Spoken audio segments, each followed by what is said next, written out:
توبه یو اوچت عبادت او د الله عزوجل د خوشحالۍ سبب دی.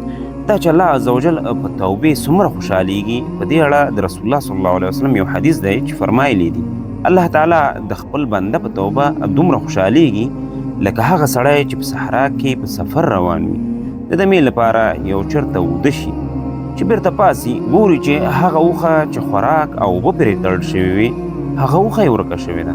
هر څه چې وګرځي پیدا یې نه کړي او هر طرف ته چې ګوري صحرا وي، هېڅ د نجات لاره ورته نه وي ښکاره. نو د مرګ په تمه سر کېږدي او د یوې شېبې لپاره خپلې سترګې پټې کړي او دا پوهېږي چې مرګ یې حتمي دی. نو چې سترګې یې خلاصې شي ګوري چې اوښه یې راغلې او تر څنګ یې ولاړه ده، نو دې وخت کې به دا انسان څومره خوشحاله وي.